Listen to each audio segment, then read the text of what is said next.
Hi, this is Charlie Mato-Toyela with Blue Bear Flutes, and today I'm going to help you out with a buyer's guide to buying a Native American flute. I have a lot of my own flutes up here. Some of them are personal flutes that have been around for a while. Some of them are 20 years old and older, so you have to forgive me for that. But with each of them, there's a fine example of what it is we're going to talk about today. So when you go to buy a Native American flute, you think to yourself, what it is that you're looking for. Are you looking for an instrument that is made by a Native American, one that is in the style or type of Native American flutes, or one that is idealistically the way that you think it should be, however someone produced it and it is somewhat resembles Native American flute? There are a lot of things you've got to think about. Also the price, the quality. Some of this you can't find unless you're in person, looking at the instrument or playing the instrument. Many times we get asked, where can I hear your flutes at? Where can I see your flutes at? Well, most of our flutes are online. There are a few stores that carry them and a few gift shops and different types of Native American areas that you can find our flutes and instruments. However, with anyone's Native American flutes, it's always a good idea to hear what it is you're going to be buying before you buy it.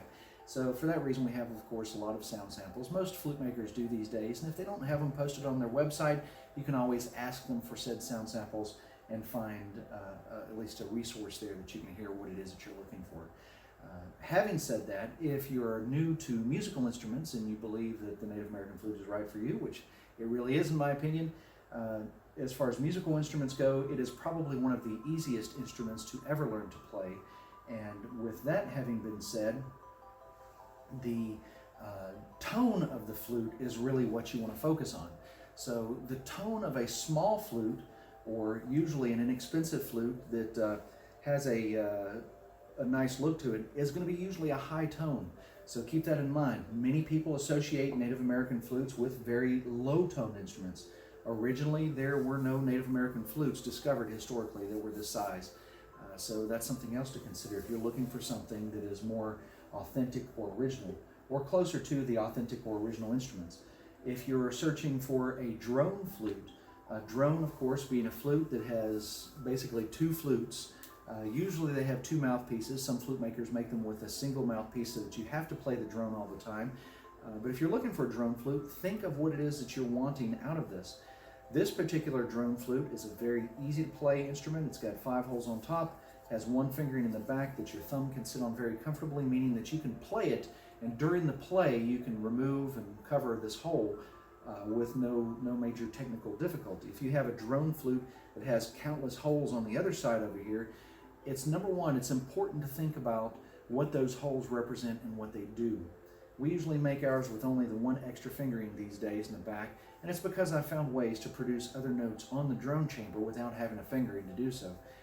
With some flute makers, they may have a number of keys up here that have plugs in them, which you can remove, presumably during the playing of the instrument. If it's convenient enough and you can remove it, so be it. But in most cases, you may not be able to play and then take the peg out and continue playing. So that's something to consider with regards to the playability of the instrument.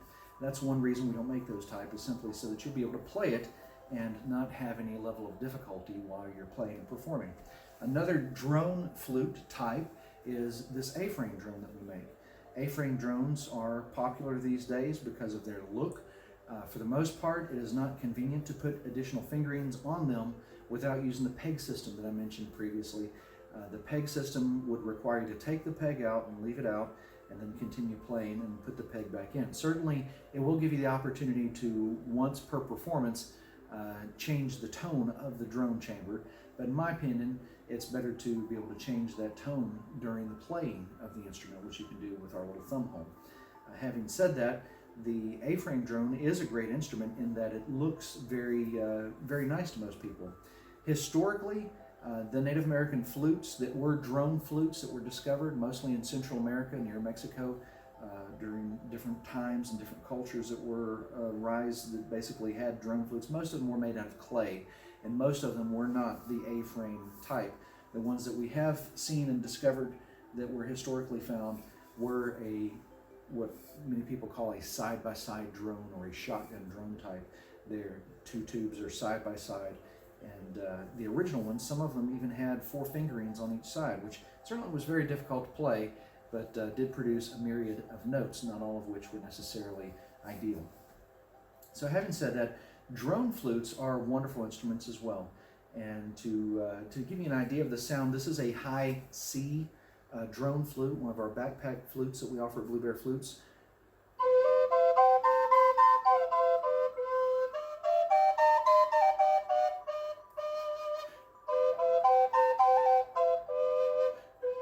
So you can change the tone of that in the back. That being a high C is a lot higher than our standard A drone flute, which plays.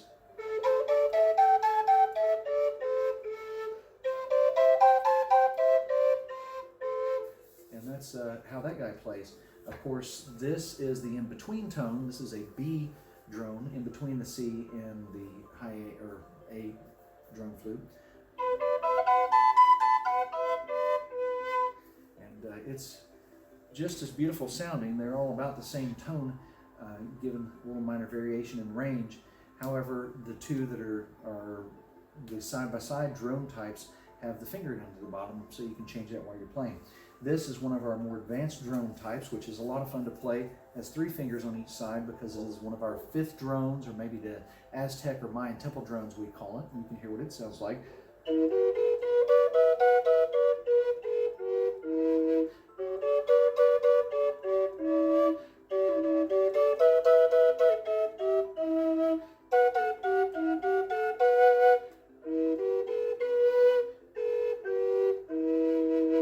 Actually have quite a range of note combinations that you can do with this guy. So with regards to the drone flutes, they are all inspired by Central American Indian flutes, which were made 1,000, 2,000, 3,000 years ago, and some even still made today. But that's a wonderful instrument. A good segue into another instrument that many of you may or may not be interested in. This is a Kenna, which of course has a couple of different variations, being a quinacho, another one which is a lower tone. Then there's one even higher than this, but the Kenna instrument is usually 6 holes in the top, 1 in the back, so that you can play a major scale. The original Kennas, of course, being in the minor scale, like all of our other Native American flutes being made today. The Kenna today is made in the major scale. Of course, it's in G. It's an interesting instrument, not necessarily the easiest to play. All it is a hollow tube with a flat and a notch at the top, so it may be a little challenging for those of you who haven't played one of these type of rim-blown or edge-blown flutes before. You have to put your lips on it like this, and you have to direct the air across that hole, which is what the little piece on the top of the standard Native American flutes today, whether it be a squirrel or a bird or just a flat block, that's what it is designed to do, so that your mouth doesn't have to do this. The Kenna, once again, very simple to play. And with regards to range, most Native American flutes play about somewhere between 12 and 15 notes, counting chromatics and a couple of notes into the next octave. The Kenna likewise. You can buy Kennas that have been precisionally tuned that may offer an extra octave. However, originally, we're going back to the original flutes, and even the Kennas that are played today in Bolivia, Peru, Ecuador, countries like that, even Mexico and Colombia, all of these types of Kennas typically play 1.5 octaves. And of course, chromatically, as anything else does. Native American flutes can be played chromatically no matter who makes the flute. They can be played in a number of different scales. The size of the flute determines the tone. This is one of our highest tone wooden flutes that we offer, one of our lesser expensive wooden flutes, and for that reason it is very attractive to many people. However, because it is a high tone flute, I want to make sure that you know what it is that you're looking at with regards to size and tone when you choose a Native American flute. If a flute maker is offering you a very nice looking wooden flute at a very inexpensive price, usually there's one of 2 reasons. Number 1 is a high tone flute. Number 2, it is a very inexpensive flute that has been either imported, mass produced, or something of that. With regards to the tone of the flute is determined by the length between the sound hole and the bottom of the flute, or wherever any tonal holes may be drilled, if it has holes that extend beyond the fingerings. So typically, bottom of the flute, sound hole, and how big around in diameter it is, that's what's going to determine what the tone of the flute is. This being a high D is a flute that I enjoy myself. However, it is a very high tone. And to give you an idea, a slightly larger flute, and also one that I recommend highly for anybody that's wanting to start, as most people recommend, is something in the key of A or near the key of A, like our traditionally tuned flutes are actually near the key of A, but they're tuned by ear rather than with an electric tuner. This key of A flute is lower in tone than its smaller brother, the high D. This is an F sharp, which is also a good tone flute to choose, and it's near the range of what was originally made. Originally made would have been anything even higher than this high D, to the A, to a G, which I don't have sitting up here today, an F sharp, and that's really about it tonally with regards to what was originally made by Native Americans. This F sharp is really kind of on the verge of being a little too low toned. Now, if you're choosing Native American flute, you may want something that looks aesthetically correct. This is made out of an indigenous material that grows hollow. Of course, all of our flutes are made out of materials that are grown here in the United States and are originally from here. However, with regards to woods that would have been used, this sawgrass or cane that people call it is a great material that you'll find flutes made out of.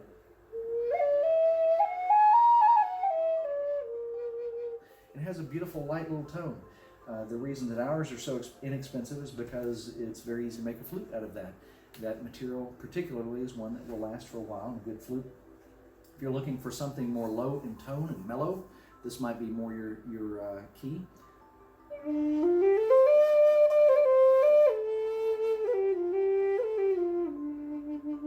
That's a key of D low tone flute. And then here's this big jumbo brother, which is a key of low A, which is a bass flute. With bass flutes, one thing, especially if you're a beginner, you want to consider is how far apart the fingerings are. You can see me stretching, and I've been playing the Native American flute for a long time. I have mid-sized hands and medium-sized length fingers, and it's a little difficult for me.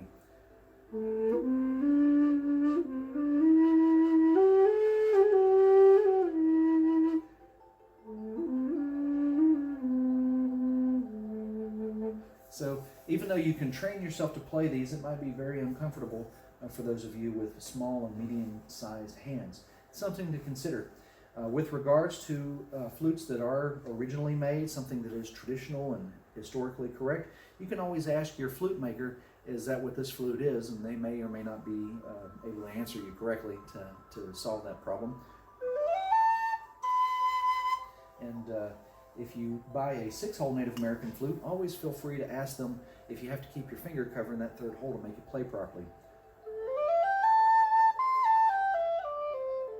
If you do, it may not be what some people consider to be an authentic Native American flute. Having said that, which brings me to another question that people ask us, are our flutes bored? Meaning, have they been drilled inside, or are they split in half? And here's a fine example of a split in half blank from our workshop. And this split in half blank shows you exactly what's on the inside of your flute. Coincidentally, shows the flute maker what's on the inside of the flute as well. And there's a solid piece right here. This is all burned inside, and then it'll be finely sanded inside, eventually glued back together in such a way that it will never come apart for its lifetime, which is very important. Sometimes people that are interested in buying Native American flutes are victims of a little negative advertising. People tell them that their flutes are bored together and not glued together, or people tell them that they have a wetting out tool that will stop it from wetting out. Well, a $20,000 silver transverse flute being played in orchestra still gets wet. All instruments that have breath is what it is that plays them get wet. Likewise, something that will cause a Native American flute to wet out even more is the shape of the mouthpiece. This one has more of a nipple mouthpiece, which you wind up sticking partially in your mouth when you play. And when you do that, it causes your salivary glands to get triggered. And once they trigger, then it really, kind of tells your mouth, hey, it's time to eat something, is what it's thinking. So it starts salivating, and that saliva builds up more moisture and causes it to go through the flute. Having said that, historically, the wooden Native American flutes, that's flutes that weren't made out of an indigenous hollow material like this cane or sawgrass here, the wooden Native American flutes that were originally made, originally discovered, If it's not from a plant that grows hollow, the way that we Indians hollowed those flutes out was splitting them in half. And that started happening that we know of somewhere between 15 and 2,000 years ago, 1,500 and 2,000 years ago. So if it's been bored out, you've got to think, how would an original Native American ever have a tool to bore a flute out in the first place? And another piece of negative advertising that you may have been victim of with regards to a bored out flute is that they say that there's no glue. That's not exactly true, and it's unfortunate that people say that. Many of the flute makers that say that are actually very aware that there is glue inside of their flute. As a matter of fact, inside of the hole of the flute, and a flute that's been bored out, if you take a look inside of here, you'll notice that there is a plug up inside of the flute that is underneath of the block area. That plug is what keeps the air from traveling all the way through the flute. It blocks the air path so that it can go up through a little channel and across the edge of the flute. That plug has been glued in. If it wasn't glued in, it would eventually fall out. So that being the most critical place on the flute, and of course the place where our flutes are solid there, of course they're still glued together, but not with a plug with a large circle of glue around it that could possibly fall out. That's something to consider. And of course ours being the way that Indians would have originally made, Native Americans made their wooden flutes. So with that in mind, it brings me to my, I think, very last point here, and that is this little jobby right here, which I have not yet unpackaged. Oh my goodness, there's some serious packaging material on this to make sure that nobody plays it if it's set up at a event or a show somewhere. It has a beautiful little figurine on it. And one thing about this flute and the one I just showed you that I have a great deal of appreciation for, and I know many of you are thinking, you appreciate anything about that? Yes, I do. It is the fact that it has a tag on it that says it is made in China. These days, you will find people selling flutes similarly that may not have that tag, although they may look questionable as to whether or not they're from around here. Having said that, this little figurine shouldn't be anything that fools you. The feathers on a flute, the leather tied on it, or the figurine are definitely not anything that proves its authenticity. So once again, this flute being one that is bored out has the potential to sound good. However,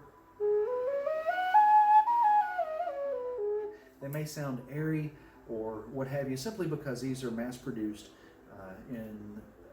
usually in an overseas factory somewhere. In the case of these, very mass-produced. And also, one thing I might mention is the lacquer that is on the outside of the flute. If lacquer is something that you're looking for, you may want to seek out a flute maker who uses lacquer. If you're looking for something that is natural, more authentic, and an instrument that will last you a lifetime, you might want to look for something that is not lacquered. The lacquer does not make the flute look good necessarily. It certainly won't last a lifetime, because if this gets a dent or a blemish or scratch, that lacquer, might actually show off the scratch more than anything. However, the lacquer doesn't protect the flute so much as it is just a quick sale type item. I like to oil and wax my flutes, as many of them are made today. Many flute makers find that to be a convenience, and of course the way that Native American people would have originally done. And some people like to lacquer them simply for the fact that that shiny lacquer may turn some people's dial. Any which way, like I said, I think that probably covers most everything that we're looking for here today at a Native American flute. One thing you do want to be aware of is the first sign when someone starts putting down other flute makers' instruments. That's usually the sign to start questioning what it is that they're talking about. Of course, too, I don't want to mislead you. I'm not putting these guys down. I'm very happy that those Native American flutes say that they're made in China, which is truth in advertising, and a great way to say that. However, being that they're very inexpensive, they oftentimes get snatched up by beginner flute players as a way that they can start off. However, it may not be the best sounding or most authentic or anything instrument. So lots to consider.